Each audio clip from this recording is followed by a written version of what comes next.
खुलुमबाय लोगोफोर, गोजोन फुंबिलि बयनिसिमबो। नोंथांमोनखौ एनबि ब्रह्म चेनेलाव आरो फिन खेबसेबाव बयखौबो बरायनाय बावहरग्रोनाय जाबाय। आं दिनै नोंथांमोननि सिगाङाव आरोबाव माखासे सानसेयारि खौरां लानानै फैबावलायबाय। आसा खालामो नोंथांमोनहा खौरांखौ खोनासंनानै मोजां मोनगोन। दिनैनि गिबि खौराङावनो दङ मिरु नखर मन्त्रि अमित शाहया साननैनि आसाम दावबायनायाव दं आरो मैया ढेकियाजुलियाव दावबायहैदों, जेराव बिथाङा मन्त्रि अश'क सिंघालनि मददाव फोसावदिंदों। बिथांनि दावबायनायनि सिगां ढेकियाजुलि साहा बागाननि गेलेग्रा फोथाराव गुवारै साखाफारा जादों। मन्त्रि अश'क सिंघाल बिथाङा गावनो गासैबो गोनां राहाफोरखौ थि खालामनो थाखाय बेबस्थाफोरखौ नायफामदोंमोन। बरायनायनि बाहागो महरै ढेकियाजुलियाव सोरां फोजोंनाय जादों, जायनि गेजेरजों मिरु मन्थ्रिनि सौफैनायनि रंजानाय आबहावा सोमजिदों। अमित शाहया सनिबारखालि बेलासिनि 4:30 रिंगासो समाव कलकातानिफ्राय स्पेशेल फ्लाइटनि गेजेरजों लकप्रिय गपिनाथ बरदलै इन्टारनेशनेल एयारपर्टआव सौफैयो। उनाव मोनाबिलियाव बिथाङा मोनाबिलि 7:30 रिंगायाव दोलोनि गाहाय मावख'आव बिजेपिनि हादोरसा मावख'गिरिफोरनि मेलाव बाहागो लादों। बेनि सिगां मिरु नखर मन्थ्रिया गुवाहाटीआव मोनसे गिदिर र'ड श' खुंदोंमोन, जेराव गोबां सुबुं थुबुर जादों आरो गासै नोगोरावनो रैखाथि राहाफोरखौ बांहोदोंमोन। बे र'ड श'आ आर्य नगरनिफ्राय नेपाली मन्दिरसिम जायो, जेराव गागि दैदेनगिरिखौ नायनो थाखाय गोसोगुदुं हेफाजाबगिरिफोरा लामायाव सारि जानानै दंमोन। गुबुन मोनसे खौराङाव दङ आसामनि गिबि मन्त्रि ड हिमन्त बिश्व शर्माया भारतनि 24थि बयनिख्रुइबो गोहोगोरा सुबुं। बे फारिलाइयाव गाहाय मन्त्रि मदिआ जौसिनाव दं। नैथि नम्बराव अमित शाह दं। आसामनि गिबि मन्त्रि हिमन्त बिश्व शर्माया खेबसेबाव जौसेनि गेजेराव गोहोगोरासिन भारतारिफोरनि मानगोनां फारिलाइयाव गावनि थाखाय मोनसे जायगा बानायदों। हादोरारि राजखान्थियाव गावनि गोहोम गोनां थाखोखौ लाखिना गिबि मन्त्रि ड शर्माया 2026 मायथाइनि फारिलाइयाव 24थि मासियाव दं। बे एखे रेंकखौनो बिथाङा 2025 मायथाइयाव मोननो हादोंमोन। बे बिजाबाव ड शर्मानि थिरांथा लाग्रा दैदेननाय आरो आसामनि बयजोंबो मोजां मोनजाग्रा गिबि मन्त्रि महरै बिथांनि मानदान्दा मख'नाय जादों। लोगोसे गोबां गुबुन जाहोनफोराबो बिथांनि गोजौ मासि आवग्रिनायाव बिहोमा होदों। बेफोरनि गेजेराव दङ रांखान्थियारि माइल खुन्थिया। आसामाव 27,000 कौटि रांनि गेदेर सेमिकन्डाक्टर मावथांखि लाबोनायाव बिनि जाफुंसारनाय, जाय रायजोनि थाखाय मोनसे जारिमिनारि रां खाथायनाय। खान्थि नोजोर, आयेन बेरेखायै हाबफैनाय आरो बांलादेशीफोरजों सोमोन्दो थानाय जेंनाफोरनि सायाव बिथांनि खुंथायनि गोख्रों आरो गोख्रों नोजोर। राजखान्थियारि सोलो, बिसायख'थिनि सिगां प्रद्युत बरदलै बायदि गोजौ थाखोनि दैदेनगिरिफोरखौ बिजेपि दोलोआव लाबोनानै बेरेखा हान्जाखौ लोरबां खालामनो हानाय गोहो। बेनि उनाव दङ गोख्रों फोसावदिंनाय। रिपर्टआव बादायारिफोरनि हेंथायै बिथांनि गोख्रों आरो गाग्लोबलु राजखान्थियारि गसंथाखौबो मख'नाय जादों। गुबैयै कंग्रेस दैदेनगिरि गौरब गगैजों बिथांनि मोगा-मोगि जानायखौ मख'नाय जादों। गुबुन फारसेथिं मिरु फालांगि आरो दारिमिन बिफाननि मन्त्रि पियुष गयालआ 5थि मासि आवग्रिनो हादों आरो रांखान्थि मन्त्रि निर्मला सीतारमणआ 6थि मासि आवग्रिनो हादों। आसामनि बारग' गिबि मन्त्रि आरो मिरु मन्त्रि सर्बानन्द सन'वाल, जाय थांनाय बोसोराव 55 बोसोर बैसोनिमोन, बिथाङा बयनिख्रुइबो गोहोगोरासिन भारतारिफोरनि फारिलाइयाव 33 नि जायगानिफ्राय 88थि मासियाव गोग्लैदों। गुबुन मोनसे खौराङाव दङ गिबि मन्त्रि शर्माया फैगौ 5 बोसोराव लाइमोनफोरनो 2 लाख साख्रि होगोन।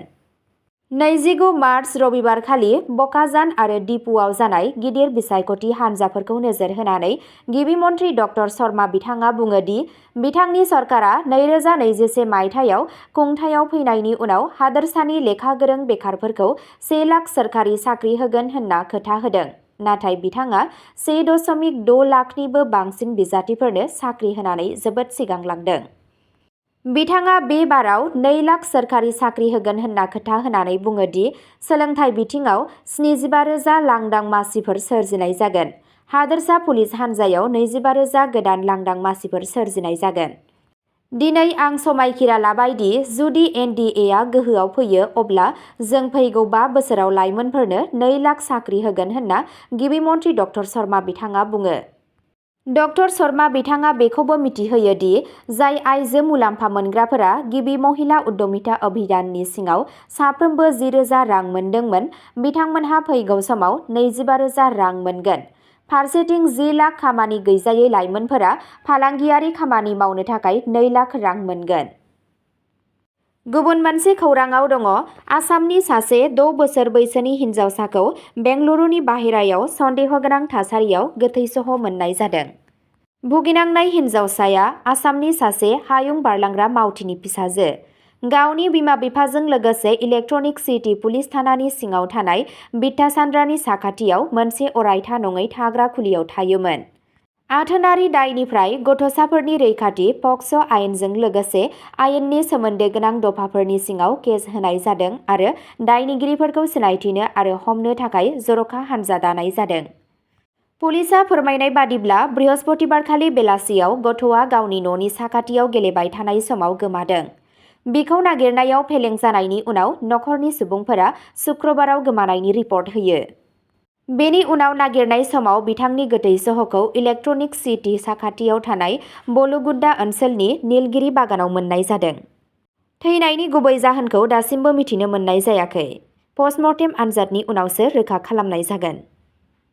गुबुन मोनसे खौराङाव दङ, बिधान सभा बिसायख'थिनि सिगां राजखान्थियारि बाथ्रा बुंनायाव गिबि मन्थ्रि हिमन्त बिश्व शर्माया रबिबार 29 मार्चखालि शिबसागर बिधान सभानि सोद्रोमा आरो रायजर दलनि दैदेनगिरि अखिल गगैनि सायाव गोख्रों रावजों सोंखारिनानै बिसोरखौ बुथारग्रा होननानै बुङो।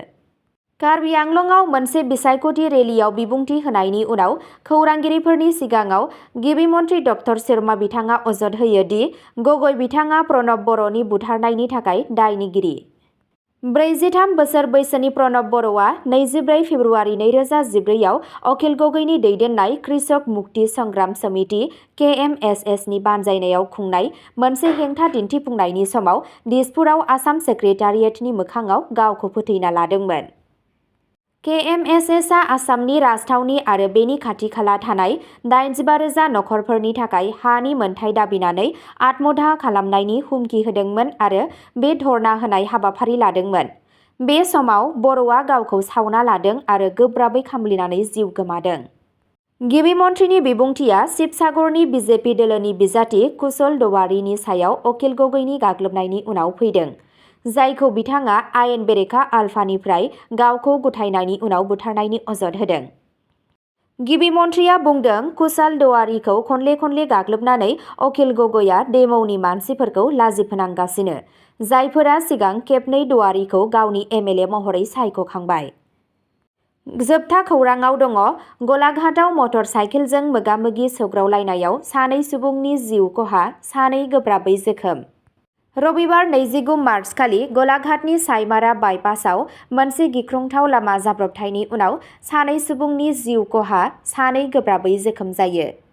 खौरां मोन्नाय बादिब्ला AS 0526081 आरो AS 0509818 नम्बरनि गंनै मटर साइकेला गोबां गोहोजों मोगा-मोगि जालायो। सौग्रावनाया ओरैबायदि गोब्राबमोन दि 2बो गाखोग्राया जायगायावनो जिउ गोमायो। गिबि सौग्रावनायनि उनाव मटर साइकेला खाथिनि गंसे गारिजों सौग्रावनानै जाब्रबथाय जायो होननानै खौरां मोन्नाय जादों। फोरमायनाय बादिब्ला बे जाब्रबथायाव 2 सुबुंनि जिउ खहा जायो, गंनै मटर साइकेलनि सालायगिरि। फारसेथिं जिउ खोमानांनाय सुबुंफोरनि गेजेराव सासेखौ सालमारा जंगलमाटिनि थागिरि बिजु अरां होनना सिनायथिनाय जादों। बे रिपर्टखौ गथायनायसिम नैथि थैनाय सुबुंनि सिनायथिखौ मिथिनो मोननाय जायाखै। गुबुन 2 सुबुं, जायखौ पापु मुरा आरो बिलाल हुसेन महरै सिनायथि होनाय जादों, बिथांमोनहा गोब्राबै जोखोम जायो। जायगानि सुबुंफोरा जाथायथिलियाव थांनानै जिउ गोमानांनाय सुबुंफोरखौ हेफाजाब होनो थाखाय खारलाङो। जोखोम जानाय 2 सुबुंखौ थाबैनो गलाघाटनि शहीद कुशाल कुंवर सिभिल हस्पिटालाव लांनाय जायो, जेराव बिथांमोनहा दासान्दि जखम जानायनि थाखाय फाहामथाय लागासिनो दं आरो नैथि थैनाय सुबुंनि सिनायथिखौ मिथिनो थाखाय नाजागासिनो दं। अब्ला दिनैनि खौराङा बेखिनियावनो जोबबाय। एसेनोसै, गोजोन्थों।